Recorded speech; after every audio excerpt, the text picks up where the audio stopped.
बिस्मिल्लाहिर्रहमानिर्रहीम, अस्सलाम वालेकुम नाज़रीन। आप लाइव प्रोग्राम देख रहे हैं, मैं इमरान खान हूँ। ये मनाज़िर अभी हम आपको दिखा रहे थे, ये कराची के मनाज़िर हैं, सिंध के मनाज़िर हैं। बारिशें बहुत ज़्यादा हुई हैं और इंतज़ामात हमारे ठीक नहीं थे, जिनकी वजह से ज़्यादा नुकसान हो रहा है। अर्बन फ्लड के लिए क्या पाकिस्तान और पाकिस्तान के शहर तैयार हैं, ये बहुत बड़ा सवाल है।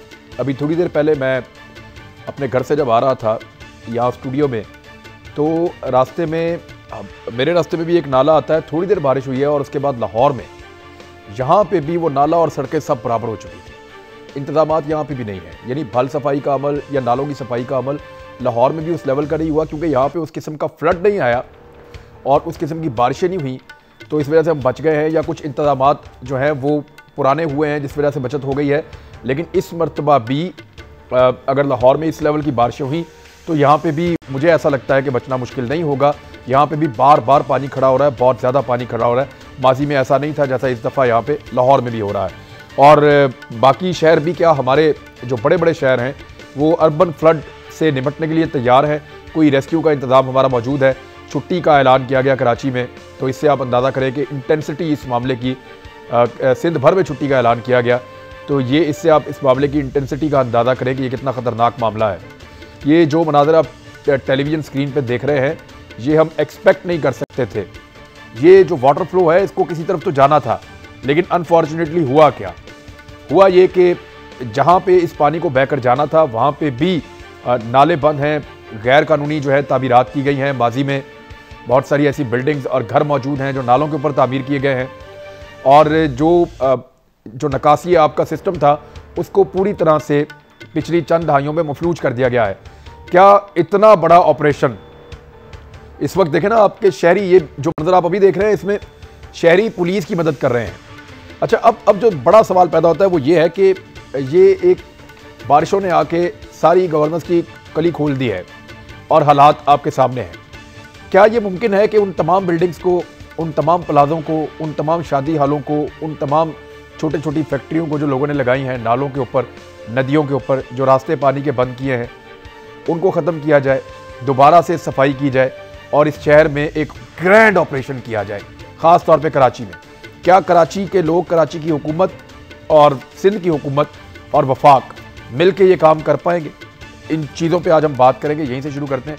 जो मेहमान मौजूद हैं मैं तारुफ कर रहा हूँ। हमारे साथ तहरीक इंसाफ से सदाकत अबाई साहब मौजूद हैं, और PMLN से हमारे साथ दानियाल चौधरी साहब मौजूद हैं, और पीपल पार्टी से कौन है जी, नवाब तैमूर तालपुर साहब हमारे साथ जो है वो, क्योंकि सूबाई वज़ीर सिंध हैं नवाब तैमूर तालपुर साहब, वो हमारे साथ मौजूद हैं आज के प्रोग्राम में। बहुत शुक्रिया आप तीनों का ज्वाइन करने के लिए। मैं सबसे पहले तालपुर साहब आपके पास आ जाता हूँ। आप ये फरमाइएगा कि जिस किस्म के हालात का ये शहर सामना कर रहा है, एक बहुत बड़ा ऑपरेशन चाहिए होगा आपको इस फ्लड के ख़त्म होने के बाद। क्या आपकी हुकूमत और वहाँ की इंतज़ामिया इतने बड़े ऑपरेशन के लिए तैयार हैं? क्योंकि ये रास्ते जितने पानी के रुके हैं इनको दोबारा खोलना पड़ेगा आपको।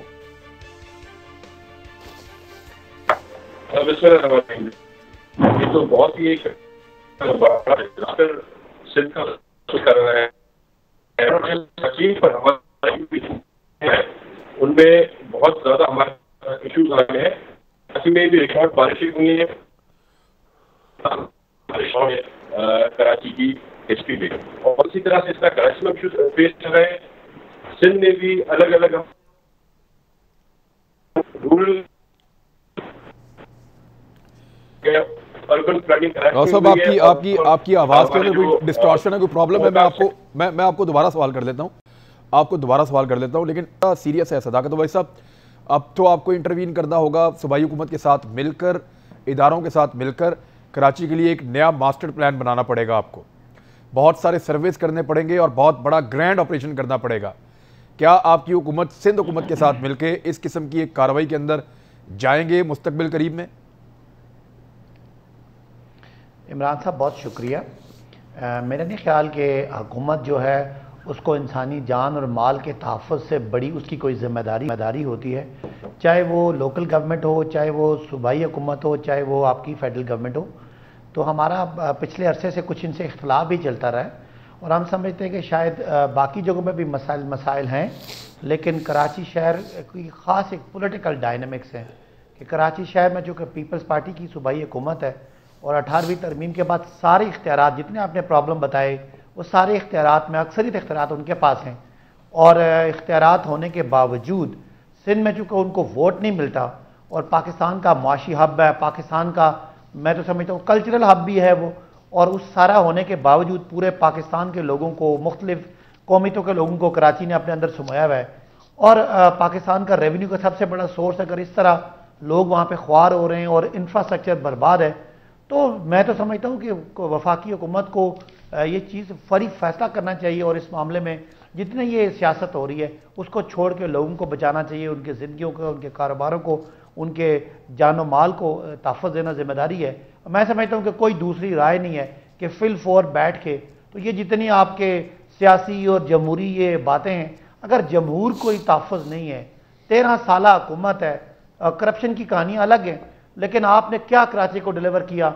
गर्मियों में पीने का पानी नहीं मिलता, सर्दियों में लोग डूब रहे होते हैं, सड़कें टूटी हुई हैं, कचरा कोई उठा नहीं सकता, इंक्रोचमेंट पे जगह जगह इंक्रोच हुआ है, चाइना कटिंग हुई हुई है, और जवाब जब पूछें तो जमहूरियत के और पता नहीं किस के हमें बड़े बड़े वो किलाबे में लाए जाते हैं। मैं आपसे एग्री करता हूँ। आप वापस वहीं चले गए सदाकत भाई साहब। देखें, आज हम तनकीद नहीं कर रहे, लड़ाई नहीं कर रहे, आप वापस लड़ाई पे चले गए। मेरा सवाल बड़ा सादा है, मैं ये जानना चाहता हूं कि अब एक कलेक्टिव एफर्ट चाहिए, एक बड़ा काम जा रहे हैं। अब कराची वालों की जिंदगियां खतरे में हैं, उनके कारोबार खतरे में हैं, वहां वबाएं फूट सकती हैं इस किस्म के गंदे पानी के आने के बाद। इन चीज़ों को समझते हुए आपको कोई भी नफरत है, कोई भी सियासत है, उसको फेंके चूल्हे में। आपको फौरी तौर पे इकट्ठे होकर इसका एक ग्रैंड सोल्यूशन की तरफ जाना पड़ेगा। मैं इस बारे में पूछ रहा हूं। वो कुछ भी कहते हैं, वो कुछ भी कहते हैं, वो माजी का हिस्सा हो गया सर। ये तस्वीरें कुछ और बता रही हैं सर, कंटेनर तक पानी में बह के चले गए हैं। इमरान, मैं आपसे एग्री कर रहा हूं और इसको अपनी हुकूमत की जिम्मेदारी समझ रहा हूं। मैं तो ये बात, आज ये मसला हुआ, हम तो पिछले 1 महीने से ये कोशिश कर रहे थे कि वफाकी हुकूमत, NDMA और दीगर मिलके वो रास्ता निकले। कुछ चीज़ें बनी भी है, लेकिन अब मैं दोबारा से बता रहा हूँ कि बुनियादी जिम्मेदारी सिंध की सूबाई हुकूमत की, और वो मानने के लिए तैयार नहीं है। वो बार बार ये समझते हैं कि खुदा न खास्ता किसी को कराची फतह करने का शौक है। तो आपकी बात बुनियादी तौर पर बिल्कुल ठीक है, और मैं कहता हूँ जी इसको घंटों में फैसला करके तो सबको इकट्ठा बैठना चाहिए और इस मसले का हल करना चाहिए। दूसरी राय नहीं है। और मैं कह रहा हूँ सियासत को साइड पे करके अगर कोई वफाकी हुकूमत को, सूबाई हुकूमत को रुकावट भी डालती है, तो कुछ और आईनी ऑप्शन भी इस्तेमाल करके लोगों की ज़िंदगी अब जाना बहुत ज़रूरी है। अच्छा, मैं उसके ऊपर बाद में आऊँगा ना, पहले मैं ज़रा दोबारा से तालपुर साहब के पास जाऊँगा। अब तैमूर तालपुर साहब ये बताइएगा कि देखें, ग्रैंड ऑपरेशन आपको अब एक करना पड़ेगा। अब ये जंगी सूरत हाल है जो इस वक्त जिसका आप सामना कर रहे हैं। पानी जो है वो नाक के ऊपर से गुजर चुका है और हालात बहुत ख़राब हैं। आप समझ सकते हैं कि दोबारा अगर ऐसा हुआ तो ये शहर क्या इसको बर्दाश्त कर पाएगा। बारिश का जो सिलसिला कह रहे थे कि थमने जा रहा है, वो दोबारा से एक ताकत पकड़ रहा है। तो अब वो सियासत और वो सारी चीज़ें अगर साइड पे रख दी जाएं, ये सोचा जाए कि कराची सबका है, कोई कब्जा करने नहीं आ रहा, सब उसको रेस्क्यू करने आ रहे हैं, तो क्या कोई बात बन सकती है सर? बिस्मिल्लाहिर्रहमानिर्रहीम। जब इमरान खान साहब सेलेक्ट होकर प्राइम मिनिस्टर बन के आए थे तो तभी सबसे पहले चेयरमैन बिलावल ने कहा था कि इस मुल्क की सालमियत की खातिर, इस मुल्क की इकॉनमी की खातिर, इस मुल्क की बेहतरी की खातिर हम खान साहब की मदद करने को तैयार हैं ऑन अ 1 पॉइंट एजेंडा। पर वहां से जो रिस्पॉन्स आ रहा था वो एक नौजवान लीडर की मिमिक करना, तो ऊपर से हर वो फंड जो कि पहले से अलॉटेड था सिंध की स्कीमों के लिए, कराची की स्कीमों के लिए, चाहे वो ग्रीन लाइन हो, वो बंद कर दिया गया। आपके K4 पानी का जो मेन हमारा इशू सॉल्व करने का प्रोजेक्ट था, S3 जो हमारा सूरज का इशू था, वो सारी हमारी फंडिंग बंद कर ली गई। तो एक तो शुरुआत ही बड़ी गलत होगी ना। उसके बाद से जो नायब ने किया और जिस तरह से चल रही है वो तो एक और ये टॉपिक है, तो उसमें अभी मैं नहीं जाऊंगा। तो हम तो शुरू से चाह रहे थे कि हम काम करें, हम साथ चलें। आपको एक चीज समझनी होगी कि Karachi is a very diverse city. Karachi में आपका जो सब एक सवाल मैं आपसे जानना चाहता हूं नवाब साहब, एक सेकंड नवाब साहब, देखिए नैब ने जो किया, आपको फंड नहीं मिले, वो सारी चीजें अलग हैं, लेकिन इस शहर में सर देखिए वो ज्यादतियां हुई। मैं उनसे बाहर निकालना चाह रहा हूं आपको। एक्चुअली मैं ये जानना चाह रहा हूं कि सर इस शहर में इलीगल कंस्ट्रक्शन हुई है और बगैर मैपिंग के बहुत सारी अजीब बिल्डिंग्स बनी है, वो उनको डिस्करेज करना, उनको तोड़ना है वापस। देखिए तो बेसिकली आपका जो है कराची की आप बात कर रहे हैं, तो कराची में आपके पास सिर्फ कोई कराची सिटी नहीं जो आपकी सिंध गवर्नमेंट के अंडर है, आपके पास KMC है जो आपकी डिस्ट्रिक्ट गवर्नमेंट के अंदर है, आपके पास DHA है जो आपकी अथॉरिटीज के अंदर है, आपके पास बहुत से ऐसे रेलवेज के इनके सिविल एविएशन की एरियाज हैं जो फेडरल गवर्नमेंट के अंडर है। पहले तो आप ये सोच लें कि फेडरल गवर्नमेंट को हमारे साथ मिलकर काम करना पड़ेगा अगर वो बेहतरी चाहते हैं, कम से कम अगर काम नहीं कर सकते हिंड्रेंसेस ना करें। दूसरी जो आपने बात की, जो आज इशू है, जो आज बरसात है, ये मानसून रेन नहीं है, this is basically a catastrophe, this is a disaster. 90 साल में ये बरसात नहीं हुई जो आज कराची में हुई इन पिछले 3 दिनों के अंदर। तो आप मानसून को अलग समझ के रखें और आप इस डिजास्टर को, इस कैटास्ट्रोफी को जरा अलग समझ के रखें। तीसरे नंबर पे आते हैं आपके जो मेन मसला था, आपके जो मेन मसला है जिसकी वजह से ये बार बार हमें इश्यूज होते हैं, आपने पहले सिंध गवर्नमेंट को ब्लेम किया, सिंध गवर्नमेंट ने ब्लेम ले लिया, हमने जी डिस्ट्रिक्ट गवर्नमेंट के कराची मेयर के काम लेके खुद करना शुरू कर दिए, नाले हमने खुद साफ कराए, चले जी फिर भी शिकायतें रही, NDA में आ गई, उन्होंने कहा जी 3 नाले हम साफ करेंगे, कोई 48 जो बड़े नाले हमने रखे, 3 जो सबसे बड़े नाले थे हमने NDA को दे दिए, जैसी हमने सफाई की वैसी उन्होंने सफाई की, जैसे हमारे नाले चौक हुए वैसे उनके नाले चौक हुए, एक जो गलती से चौक हुए और दूसरा जो आपको पता है जो अनासर बोरियां डाल के रस्तों को बंद करते रहते हैं। अभी इस बार भी ये हमारे साथ इशू फेस हुआ कि लोग जान के नालों को बंद कर रहे थे, वो कौन है आप सब जानते हैं। ये बड़ी बदतमीजी है वैसे, ये बात नवाज साहब, ये बात तो ये बहुत सख्त जाती है, ये बहुत सख्त जाती है। और ये रिपोर्ट हुई है, मुझे कल भी कुछ जर्नलिस्ट बता रहे थे कि वहां से बोरियां मिलती हैं, वहां से रजाइयां मिलती हैं, वहां से तकिए मिलते हैं, जानबूझकर नालों को और सीवरेज को बंद किया जाता है। डस्टबिन को डाल दिया गया नालों के अंदर, हम जाके खड़े होकर साफ करवाए, हमें वो डस्टबिन हमने बाहर निकलवाए वहां से। तो ये तो वहां पे हालत है, बजाय हेल्प करने के उल्टा ही जो है अपने शहर का खुद खाना खराब करना, ये तो बात बनती नहीं है। अच्छा, फिर जब हम आए इनको साफ करने के लिए तो एतराज हो गए सियासी जमातों को कि आप ये कैसे साफ करेंगे, आपने जो यहाँ पे कंस्ट्रक्शन की हुई आप कैसे तोड़ देंगे। ऊपर से हमें चेयरमैन साहब की भी इंस्ट्रक्शन है कि भैया ये सारा जो है आप साफ करें, जितनी भी रुकावटें हैं जो भी। अब ये 40-40, 50-50 साल पुरानी इमारतें बनी हुई, यहाँ पे मस्जिदें बनाई गई, लोगों ने अपने घर बनाए हुए हैं, क्वार्टर्स बनाए हुए हैं, उन सबको तोड़ने की बात आ जाती है। अगेन यहाँ पर फेडरल गवर्नमेंट जब तक इन्वॉल्व नहीं होगी, सिंध पुलिस रेवेन्यू डिपार्टमेंट के साथ आपको रेंजेस भी तो चाहिए होगी टू क्लियर दिस।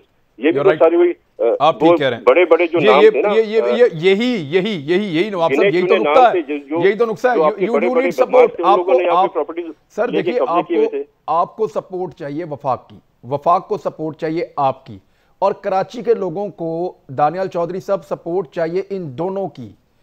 अब तो बात आ गई आम आदमी की, उसके सर्वाइवल की, तो दानियाल चौधरी साहब सलूशन क्या है? दानियाल चौधरी साहब मेरी आवाज आ रही है आपको? जी भाई, एक चीज समझने की जरूरत है कि कराची में, जी आवाज आ रही है आपको इमरान भाई? जी आ रही है, प्लीज। कि जी इमरान भाई आपको आवाज आ रही है? देखिए, कराची में एक चीज समझने की बात है कि बहुत बड़े स्टेक होल्डर्स हैं, जिस तरह हम पहले बात कर रहे थे, KMC होगी और एक बहुत बड़ा स्टेक होल्डर है DHA, इसी तरह DMC और फेडरल गवर्नमेंट। यहाँ अनफॉर्चुनेटली कि हम जब भी बात करते हैं तो हम यहाँ कंस्ट्रक्टिव क्रिटिसिज्म की बात नहीं करते। इमरान खान साहब या ये सदाकत साहब की पार्टी जो है वो उनको गंदा करती है, ये उनको गंदा करते हैं। देखिए, नेग्लिजेंस तो हुई है, ये तो मानने वाली बात है, आप भी मानेंगे, मेरे पीपल्स पार्टी वाले भाई हैं वो भी मानेंगे, और सदाकत अब्बासी साहब भी मानेंगे। वो अब नेग्लिजेंस किसने की है और उसका खमियाजा कौन भुगत रहा है, इसका आपने पश्मीना या इसका निकालना है आपने। कि देखें, आज जो हो रहा है ये एक तसलसल है कंटिन्यूअस मिसमैनेजमेंट का। वो आप MQM पे डालें, वो आप पीपल्स पार्टी पे डालें, या आप इनकी लोकल अथॉरिटीज पे डालें, लेकिन कंटिन्यूअस मिसमैनेजमेंट का एक कंटिन्यूटी है। आज देखें, पाकिस्तान की अवाम और कराची की अवाम अफेक्ट होती है, और जब कराची की अवाम अफेक्ट होती है तो पूरा पाकिस्तान अफेक्ट होता है। हमारी स्टॉक मार्केट अफेक्ट होती है, हमारे स्टॉक एक्सचेंज अफेक्ट होती है, हमारे और छोटे तबके जो कराची से सारे काम, मामलात, इंडस्ट्री, आपके कंटेनर्स आते हैं, शिपिंग पोर्ट्स, पूरा पाकिस्तान अफेक्ट होता है। जब पूरा पाकिस्तान अफेक्ट होता है तो फेडरल गवर्नमेंट को रादर देन खाली एक अपना तनकीद करने के बजाय अपनी एक पॉलिसी देनी चाहिए, अपनी एक ठोस पॉलिसी चीज़ों के ऊपर। और जिस तरह हमने देखा कि आपने पंजाब में हमने किस तरह चीज़ों को केटर किया, ये बारिशों को, इन चीज़ों को, और एक मैकेनिज्म बनाया, वो नाले, वो किस तरह चीज़ों को किया।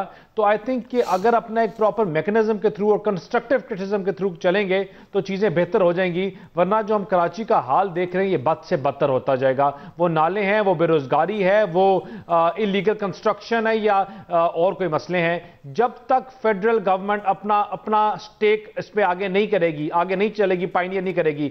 हमने जब नेशनल एक्शन प्लान हुआ तो हमें सबने क्रिटिसाइज किया, लेकिन वॉर ऑन टेरर और कराची की टारगेट किलिंग, तमाम चीजों के ऊपर एक्शन लिया। चौधरी निसार साहब थे, मियां नवाज शरीफ की क़यादत में आगे फ्रंट लाइनर्स पे खड़े हुए, क्रेडिट भी लिया, बातें भी सुनी और उसको चाहे जिस मर्जी ने जो मर्जी तनकीद की। आज फेडरल गवर्नमेंट का यह रोल है कि अपना एक पॉजिटिव रोल प्ले करें, इन चीजों को आगे हेड्स ऑन लें, और जब तक ये नहीं करेंगे चीजों में मुझे बेहतरी आती हुई नजर नहीं आती। ठीक है जी, एक ब्रेक लें, ब्रेक के बाद वापस आते हैं। मुझे इसी इशू पे और करनी है और साथ मियां नवाज शरीफ साहब के हवाले से कुछ सवाल उठाए जा रहे हैं, उस पर बात करेंगे ब्रेक के बाद। वेलकम बैक नाजरीन। सदाकत भाई साहब, अब आप बात करते हैं कि आईनी रास्ता निकलेगा और आईनी रास्ते पे चलेंगे, लेकिन मैक्सिमम वफाक इस वक्त कराची के लिए कौन सा बड़ा कदम उठा सकता है, किस हद तक आप जा सकते हैं इन मनाजिर को देखने के बाद? देखें, एक तो ये है कि बाकी चीज़ों को छोड़ के एक डिज़ास्टर की सिचुएशन है, और बिल्कुल उसमें तो मेरा ख्याल है NDMA ऑलरेडी वहाँ मौजूद है। और इसके अलावा जो माजी में एक कमेटी बनी थी जिसमें पहले तो कोई इख्तलाफ भी थे लेकिन बाद में इतफाक़ भी नज़र आया। हमें मेरा ख्याल है कि इस वक्त बिल्कुल सियासत करने का टाइम नहीं है। पहले तो हम पूरी कोशिश करेंगे कि सिंध की गवर्नमेंट जो हर तरह से फेल हो चुकी है, यानी आज उनसे पूछें तो वो हमें 30 साल की कहानियाँ बताते हैं कि 30 साल पहले इंक्रोचमेंट हुई थी, और आप बताएं कि 13 साल से आप क्या कर रहे हैं, आपने तो इंक्रोचमेंट बढ़ाई होगी। तो ज़ाहिर पर उनके पास कोई जवाब नहीं है, पूरी तरह फेलियर है, यानी सिंध गवर्नमेंट तो बिल्कुल ही फेल हो चुकी है। लेकिन इसके बावजूद मेरा ख्याल है कि ये सियासत करने का टाइम नहीं है, इनके साथ हिसाब बाद में भी ले लेंगे। अभी तो फिलहाल सिंध गवर्नमेंट का जिसकी ये बुनियादी जिम्मेदारी है उसको पूरी तरह मदद करेंगे, और अगर कोई रुकावट बनती है तो फिर तो आईनी कोई कदम उठाया जाएगा। लेकिन एट द मोमेंट कराची के लोगों को बचाने के लिए, और जिनको ये सज़ा 13 साल से है कि चूँकि पीपल्स पार्टी को वोट नहीं देते वहाँ, या MQM को वोट पड़ता है, माजी में भी जमात इस्लामी को पड़ता रहा, अब PTI को पड़ा है, तो ये पीपल्स पार्टी वाले उस पर अपना इंतकाम लेते हैं, और जिस वजह से आज इतनी बुरी सूरत हाल है। तो मैं अब यही कह सकता हूँ कि इस वक्त हमें सियासत से हट के लोगों की ज़िंदगियाँ बचानी है। लिहाजा सियासी इशू को साइड पर रखे, उनकी जो मदद है NDMA के ज़रिए है, अगर फ़ौज से करनी है या वफाकी किसी इदारे से करनी है, तो वो जो ये डिमांड करेंगे मेरा ख्याल है हुकूमत तैयार है। वज़ीर आज़म बड़े सख्त परेशान है कारकर्दगी भी से भी, और ये खासकर जो पानी डिज़ास्टर है इसमें इनकी बिल्कुल रिस्पॉन्स ज़ीरो है। अब ये जो मनाजिर आप देख रहे हैं इस वक्त टीवी के ऊपर, ये डिफेंस के हैं, जो पोश इलाके हैं वहाँ कराची के, ये उनके मनाजिर हैं। और इन मनाजिर में आप देख सकते हैं कि कैसे वो जो पोश एरियाज़ हैं, बड़े बड़े लोगों के, अमीर लोगों के घर हैं, वो भी पूरी तरह से डूब गए हैं। यानी इस बारिश ने सबके साथ एक जैसा सलूक किया है, चाहे ये इलाके जो हैं वो बंदरगाह के करीब के इलाके हों, ज़िले हुकूमत के अंडर आते हों, सिंध हुकूमत के अंडर आते हों, या दीगर इदारों के अंडर आते हों, वफाक के अंडर आते हों, सबके साथ कोई इम्तियाज़ रखे बगैर बिला इम्तियाज़ हर जगह पे पानी इसी तरह खड़ा हो गया। तो इस सारी सूरत हाल से निपटने के लिए कार्रवाई भी जो है वो बिला इम्तियाज़ होनी चाहिए। मैं बार बार वही सवाल पूछ रहा हूं कि अब कराची एक ऑपरेशन मांग रहा है और उस ऑपरेशन को कर गुजरना होगा, उसमें वफाक आपको सपोर्ट दे देगा। नवाब साहब, आपको तो देखें ना, आपको रेंजर्स चाहिए, आपको फौज की सपोर्ट चाहिए, आपको बिल्डिंग्स गिरानी है, आपको मकान गिराने हैं, आपको वहां पे लोगों को मुतबादल जगह भी अगर देनी पड़े, तो ये सर इस मुसीबत से तो निपटना है अब हर हाल में। इसका एक मास्टर प्लान आपको तैयार करना पड़ेगा मिलकर, और क्योंकि सिंध में आपकी हुकूमत है तो आपको ही ये लीड करना पड़ेगा, बाकी सारे आपकी मदद के लिए आएंगे, लीड फिर भी आप ही करेंगे। तो हमने ही किया है और हम ही करेंगे। हमें सिर्फ प्रॉब्लम्स तब आती हैं जब वफाक हमारे साथ कोऑपरेट करने से मना करता है, जब हमारे ऑलरेडी 2 साल के 250 बिलियन रुपीस अभी तक हमें नहीं दिए, ना तो हमें कोई आसरा भी दिया है कि हमें मिलेंगे। तो मतलब इश्यूज तो वहां से क्रिएट होते हैं। हम तो अपना काम कर रहे हैं, करना चाहते हैं। अगर आपका अभी भी इसमें जो सिचुएशन आ गई है जिसमें अब क्रिटिसाइज कर रही है हमें PTI कि आप हमारी जो है उस पर खुश नहीं है, तो हम तो पूछेंगे कि आपने क्या किया 2 साल में। आपने खसारा जो है 23 ट्रिलियन से 2 साल में आप 42 ट्रिलियन पे ले गए, यानी कि 40%। हमने अगर नवाज शरीफ ने पीपल्स पार्टी ने अगर कोई बहुत बड़ा काम किया, तो जो कर्जा हमने 15 साल में 7 मिल के लिया, वो तो आप 2 साल में आपने उतना कर दिया ना। तो ये हमें क्रिटिसाइज करने के बजाय सियासत ना करें इस टाइम पर। When we want to work let us work. जब हम एक काम करने के मोड में आ गए हैं, हम इंशाल्लाह करके दिखाएंगे। हमें आपकी मदद नहीं तो आपसे कम इंटरफेरेंस नहीं चाहिए। That is all that we are asking for, nothing else. तो हमने अपने डिसीजन ले लिए हैं। Right after the monsoon we are going to start working on the clearance of all these. I hope वहां पर भी हमें फिर से कोई सियासत यहाँ पे खेली नहीं जाएगी और मुराद अली शाह को उनका काम करने दिया जाएगा। ठीक है, अब मैं सदाकत भाई साहब क्विकली इसका रिस्पॉन्ड कर दें। आपके देखें 250 अरब आपने देना है, क्विकली रिस्पॉन्ड कर दें इस पे। देखिए, आपने काम शुरू करना है, मतलब ये कोई बात नहीं है, ये कोई जवाब नहीं है कि लोगों की जिंदगियां इस वक्त खतरे में हैं। आज जो आपके विजुअल्स चल रहे हैं, ये आप इमेजिन करें कि आपके घर में गाड़ियां खड़ी हुई, आपके घर में फर्नीचर है, आपके घर में इलेक्ट्रॉनिक्स हैं, उन घरों में क्या होगा, कितने अरबों का नुकसान हुआ होगा। तो क्या हम लोगों का नुकसान जो है वो नेशनल किटी से भरते रहेंगे और इस तरह के नाअहल लोगों को हम बर्दाश्त करते रहेंगे और इनकी बातें सुनते रहेंगे? देखें, अगर कोई फिस्कल डेफिसिट की आप बातें कर रहे हैं, उसका ये टाइम नहीं है। इस वक्त हंगामी सूरत हाल पे सिंध गवर्नमेंट लीड करे, वफाकी हुकूमत पीछे खड़ी है। जैसे आपने कहा किसी इदारे की सपोर्ट है, चाहे वो कैंटोनमेंट्स हैं, चाहे जो पैसा वैसा चाहिए वो आप देंगे ना सर देखें, एक मिनट, जो पैसा उनको चाहिए वो पैसा तो आप देंगे। मैं समझता हूं कि इमरान पैसा इस वक्त तो डिजास्टर है, पैसा तो टॉप प्रायोरिटी है। तो पैसा किसके लिए चाहिए? पैसा हमने कोई वेलें तो नहीं करानी। आपके पास मशीनरी, आपके पास इक्विपमेंट, आपके पास जो इंफ्रास्ट्रक्चर ठीक करने के जो मामला हैं वो करें। पैसा इज अ स्मॉलर इशू। मेरे नहीं ख्याल कि कोई आदमी भी इस वक्त पैसे की बात कर रहा है। ये तो ऐसे ही घिसे पिटे इनके इल्जाम हैं कि हमारे पास पैसे नहीं है तो इसलिए काम नहीं चल रहा। आपके पास कैपेसिटी नहीं है, आपके पास विल नहीं है, आपके पास विजन नहीं है, और आप कराची के लोगों को सिर्फ आपने इंतकाम का निशाना बनाया कि आपको वोट नहीं पड़ता। एनीवेज, वफाकी हुकूमत हर तरह का पैसा, हर तरह का इंस्टीट्यूशनल सपोर्ट सिंध गवर्नमेंट को देने के लिए तैयार है। खुदारा जागें और लोगों की जिंदगियां बचाएं। मैं जनाब दानियाल चौधरी साहब, मैं ये देखें अभी इस वक्त आफत का टाइम है, ये इसको आफत ही कहेंगे और क्या कहेंगे। और इस आफत के दौरान भी मैं जो एक पॉलिटिकल डिवाइड है वो इन दोनों के बीच में अभी भी देख रहा हूँ। इस वक्त खुद विटनेस हूँ इसका, मैं, आप भी हैं, तो ऐसे कैसे चलेगा? ज्यादा जिम्मेदार आपके ख्याल में कौन है? देखिए इमरान साहब, मैंने सदाकत अब्बासी साहब मेरे भाई हैं, इनकी बात सुनी है। देखें, सदाकत अब्बासी साहब की बात सुन के तो ये लग रहा है कि इन्होंने कराची की बात हो तो कहते हैं एनडीएमए, डेंगू की बात हो तो कहते हैं एनडीएमए, कोरोना की बात हो तो कहते हैं एनडीएमए, इसी तरह आप जिस टिड्डी दल के मामलात में अपने स्प्रेज ना कर सके तो कहते हैं एनडीएमए। देखिए, अगर इनसे नहीं चल सकता, फेडरल अपना रोल नहीं प्ले कर सकता, तो फिर आप उनको एक लेटर लिखे उनसे कहें टेक ओवर कर ले फेडरल के जितने भी काम है। तो एनडीएमए है क्या? नेशनल डिजास्टर मैनेजमेंट अथॉरिटी है सर। इसी तरह फूड सिक्योरिटीज का इशू है, एनडीएमए है क्या? कर दे। एनडीएमए है क्या? देखिए, नेशनल डिजास्टर मैनेजमेंट अथॉरिटी है, एक डिजास्टर आएगा तो मैनेज करेंगे वो। देखिए, नेशनल डिजास्टर तो ये मुल्क, this country itself is at a disaster. Imran साहब, this country itself is as a disaster. Look at the economy, where are we standing today? हमारी ग्रोथ किधर चली गई है, हमारी कॉस्ट कट्स किधर चली गई हैं, लार्ज स्केल इंडस्ट्री किधर चली गई है, आपके मार्केट के ट्रेंड्स क्या आपको दिखा रहे हैं? We are at a disaster. Daniyal Chaudhary साहब, ये जरा अस्पताल के मुनादे भी देख लें आप मेरे भाई, इनकी पार्टी की वजह से। और अगर होम डिपार्टमेंट के मुनादे आपको दिखा रहे हैं, आपको चीजों का मुस्बत जवाब देना है। ये होम डिपार्टमेंट सिंध है, इसके मनाजिर भी आप देख लें जी। ये इसी तरह के डिपार्टमेंट्स आपको मिलेंगे, आप कहीं भी इनके देखें, आप केपी के देखें, आप सिंध के देखें। It's unfortunate, this is what you have to see. देखें, लेकिन अगर फेडरल हुकूमत आज भी कहती है कि ये हम इस चीज के लिए खड़े हुए हैं, ये आज भी तनकीद कर रही है, फिर आई सी नो अदर वे कि अगर आज भी आप एक पॉलिसी की बात करें, आप उनको सपोर्ट की बात करें, आप आज भी तनकीद की बात करें, तो इस तरह चीजें आगे नहीं बेहतर चलेंगी और इससे बद से बदतर ही होंगी चीजें। बेहतरी की तरफ कहीं से नहीं जा सकती इस तरह, इस बर्ताव से, इस तरीके से और इस क्रिटिसिज्म से चीजें ना कभी बेहतर हुई हैं, ना हुकूमतें चल सकती हैं और ना मुल्क चलते हैं। मुझे एक ब्रेक लेने दें। मैं नवाब साहब आपका बहुत शुक्रिया करने के लिए। मैं पीपल्स पार्टी और पीएमएलएन और पीटीआई से मैं अभी नवाज शरीफ साहब की वापसी के हवाले से कुछ सवालात हैं उनके सामने रखूंगा ब्रेक के बाद। वेलकम बैक नाजरीन।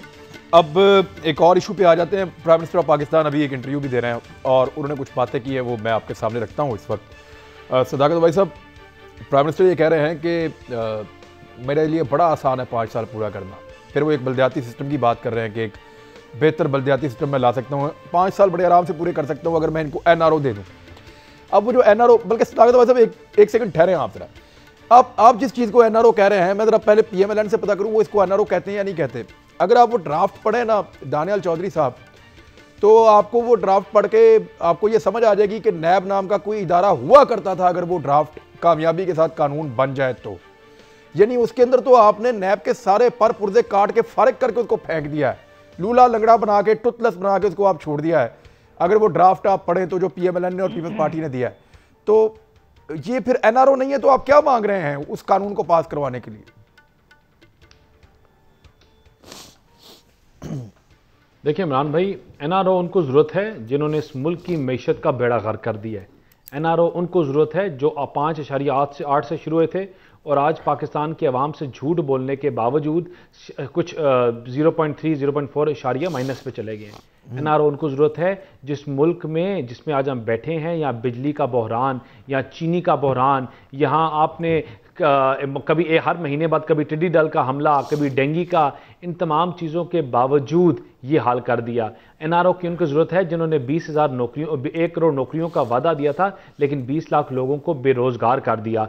एनआरओ की उनको ज़रूरत है जो लार्ज स्केल मैन्युफैक्चरिंग 5.5% से शुरू करके आज 2.4 पे ले आए हैं। एनआरओ को उनकी ज़रूरत है इमरान भाई जिन्होंने महंगाई की शरह पाकिस्तान की हिस्ट्री में सिंस 1947 आज हाईएस्ट ले गए हैं। एनआरओ को उन लोगों को ज़रूरत है एनआरओ की जिन्होंने वादा किया था, जिन्होंने कहा था कि हम इस मुल्क में टैक्स रेवेन्यू बजट डबल करेंगे, और आज जो पाकिस्तान मुस्लिम लीग नून अपना हदफ छोड़ के गई थी वहां तक भी नहीं पहुंच सके। उनको एनआरओ की जरूरत है। आज हम जहां करें, हम अकाउंटेबिलिटी फेस करना जानते भी हैं और फेस की भी है। मियां नवाज शरीफ अपनी बेटी के साथ जब पाकिस्तान आए थे, मरियम नवाज साहिबा के साथ, तो इसलिए आए थे कि उनको पता था कि उन्होंने अकाउंटेबिलिटी फेस। बैरिस्टर साहब, मैं एक चीज आपके सामने रखूं, एनआरओ किसी और को भी चाहिए, मैं एक चीज आपके सामने रखता हूं। बैरिस्टर साहब, ये फैक्ट्स मैं आपको बता रहा हूं बतौर एक सहाफी, एक रिपोर्टर के, आप इनको वेरीफाई कर लीजिएगा। जवाब देता हूं मैं आप इनको वेरीफाई कर लीजिएगा। 30 पावर प्लांट लगाए थे विंड वाले 50 मेगावाट की, जो इनको मियां नवाज शरीफ साहब के दौर में, और 13 करोड़ डॉलर का एक प्लांट था, 30% उसकी कैपेसिटी थी, 13 सेंट का उनसे जो है वो यूनिट के हिसाब से उनसे खरीदा गया, 13 सेंट का जो है उनके साथ रेट फिक्स किया गया। और इस दौर में आपको पता है 2019 में वो कितने में लगे हैं? 2019 में वो 6 करोड़ में लगे हैं। आपके दौर में 13 करोड़ में लगे थे। 30% कैपेसिटी थी आपकी, 2019 वाले की कैपेसिटी है 37%। 13 सेंट में आपने रेट तय किया था, और इस दफा ये रेट जो इसका रेट तय हुआ है वो 4.6 सेंट में तय हुआ है। सर अब मुझे बताएं ना कि ये क्या है। और दोनों एक ही तरह के प्लांट हैं, दोनों 50 मेगावाट के प्लांट हैं, और वही कंपनीज हैं जो लगा रही हैं। सर ये क्या है? इसको क्या कहे कोई? देखिए इमरान भाई, ये आपने सवाल कुछ दिनों पहले भी एक प्रोग्राम में आपके साथ था, तो तभी ये हुआ था और आपने कहा था, और मैंने तब भी यही आपसे बात की थी इमरान भाई, कि मुझे ये मेरे भाई जो आज बातें करते हैं, ये कहते हैं मुझे बताएं कौन सी प्री क्वालिफिकेशन इंक्वायरीज या रिक्वायरमेंट्स हमने गलत की उस टाइम पे, कौन से उस टाइम के बताएं कि उस टाइम फ्रेज में कौन से ऐसे लगे प्लांट्स लगे जिनकी कीमत उससे कम थी उसी टाइम मुद्दत पे पूरी दुनिया में। सर और उस टाइम सर पूरी दुनिया में इससे सस्ते लगे। देखिए मेरी अर्ज सुनें, पूरी दुनिया में सर एक वर्ल्ड लेवल पे इसका रेट था सर, पाकिस्तान में और पाकिस्तान की में, मैं कह रहा हूं सर, इंडिया में और पाकिस्तान के आसपास इसका रेट 6 करोड़ डॉलर था उस वक्त। आपने इसको 13 करोड़ डॉलर में लगाया। इसकी कैपेसिटी 40% तक थी दुनिया में, आपने 30% पे लगाया, अभी ये 37 पे लगाया। और 13 सेंट का सर पूरे खित्ते में कहीं नहीं था, आपने 13 सेंट के ऊपर लगाया। इसीलिए तो ये अब सस्ता कैसे लग गया उस दौर में? दानियाल बेचारे को क्यों फंसाते हैं? इसका क्या कसूर है? मुझसे मैं जवाब देता हूं। इमरान साहब मुझे बता दें, पहले भी लास्ट टाइम भी आपसे ये कहा था कि देखें इसमें देखने वाली चीज क्या है कि कौन सी लीगल चीजों को आपने खत्म किया या आपने फॉलो नहीं किया, कि प्री क्वालिफिकेशन इंक्वायरीज के ऊपर आपने कहा आपने मिस कमिटमेंट की, या उस टाइम फ्रेज की बात करें आप पाकिस्तान में और कौन से प्लांट्स लगे या उसके विसिनिटी में कौन से लगे। देखिए अगर जो गलत लगे तो आपके सामने है, लेकिन हमने जो चीजें की खुलूस दिल से की, आपके सामने है। इस मुल्क में जहां आज बिजली का, आप 10 रुपए की चीज 20 रुपए की खरीदते हैं तो कोई आपको पूछे भी ना बात। इमरान मुझे मौका दें, सदाकत भाई साहब आप बात करना है। एड्रेस किया, खत्म किया। आपको 21,000 मेगावाट 17,000 मेगावाट दिए इस मुल्क को, आपकी कैपेसिटी बेहतर की, आपकी लाइन लॉसेस हमने बेहतर किए। आज मुझे बताएं हुकूमत ने काम कर रहा था, लाइन लॉसेस खत्म कर देते, ट्रांसफार्मर्स लगाने थे। दानियाल साहब आप बोलने देना, कुछ कर सके? जी सदाकत भाई साहब अब आप रिस्पॉन्ड कर दें। दानियाल आपने 15 10 10 साल पुराने मुआहदे बताए जो 10 साल पहले 13 करोड़ के थे और आज 6 करोड़ हैं। तो ये तो आपको बड़ी वाज़ेह बातें वही। और 13 का जब 5 साल 13 सेंट के आज मुआहदे जी 13 जो सेंट पे थे आज 4 पे हो रहे हैं। ये एक मिसाल है। और साथ साथ मियाँ नवाज शरीफ और मियाँ शहबाज शरीफ के असासे भी बढ़ रहे हैं, साथ साथ मनी लॉन्ड्रिंग भी बढ़ रही है। अब तो वो मेरा ख्याल है हर अंधे को भी पता है कि ये पैसे कहाँ जा रहे थे। जब इसीलिए 4 अरब रुपए की मेट्रो 100 अरब तक पहुंच गई है। करप्शन साहब दानियाल मैंने आपको सुना है, दानियाल आपको सुना है, इनसे पूछे तो कहते हैं मियाँ साहब पे कौन सी करप्शन साबित हुई है? एक ढेले की करप्शन साबित नहीं हुई। आप असासे क्यों चेक करते हैं? मियाँ साहब कहते हैं मेरे असासे मेरी ज़राए आमदन से ज्यादा हैं तो मैं क्या। अब दूसरी बात ये जो आपने एनआरओ का सवाल पूछा और मेरे दानियाल भाई ने बड़ा जबरदस्त सियासी जवाब दिया, एनआरओ को इकॉनमी पे ले। मेरे भाई मियाँ साहब और पीपल्स पार्टी चाहती है कि जितने नैब के केसेस हैं वो 5 साल पुराने ना हो। इमरान खान इसका मतलब ये है कि जितनी ये इस बिजली के मंसूबों में 2 नंबरी हुई, जितनी किकबैक्स हुई वो हम ना खोल सकें। 1 अरब रुपए की करप्शन जरदारी साहब और नवाज शरीफ साहब ने की है तो वो नैब में आए 99 करोड़ की है तो इनको माफ कर दी जाए। उसको आम अदालत में आम सिविल जज के पास मुकदमा जाए ताकि वो 50 साल लगें और ये बच जाएं। इसके बाद आप देखते जाएं एक एक शिक जो उन्होंने 34 पॉइंट दिए हैं वो एक एक शिक नवाज शरीफ साहब और जरदारी साहब के खानदान को एनआरओ देने की थी। रिटन डॉक्यूमेंट मौजूद है, आप कहेंगे तो मैं पढ़ के सुना दूंगा। पीपल्स पार्टी और नून लीग ने बात यह है कि पाकिस्तान के मामले पे अगर ब्लैक लिस्ट हो गए तो प्राइम मिनिस्टर कह रहे हैं कि ईरान जैसी सूरत हाल हो जाएगी। दानियाल चौधरी साहब इतने खौफनाक बिल आपने पास करवा दिए हैं, मनी लॉन्ड्रिंग पे आके पीपल्स पार्टी ने आज वो चाहते हैं मनी लॉन्ड्रिंग पे आके आपकी सुइयां नवाज शरीफ के केसेस माफ करें। एक दानियाल चौधरी साहब भी करने थे, बड़ी बात की। चले मैं अब वक्त खत्म हो गया मेरे पास, मैं इसके ऊपर जो है तफसीली प्रोग्राम हम करेंगे कि एफएटीएफ के ऊपर जो फैक्ट्स हैं वो क्या है और वो कौन से इशूज हैं जिन पे अपोजिशन को एतराज हुआ है। मुझे लगता था एतराज किसी और इशू पे होगा लेकिन एतराज हुआ मनी लॉन्ड्रिंग के इशू के ऊपर, तो जाती नौयत का इशू हो गया। फिर मुलाकात होती है अगले हफ्ते, अपना ख्याल रखिएगा, अल्लाह हाफ़िज़।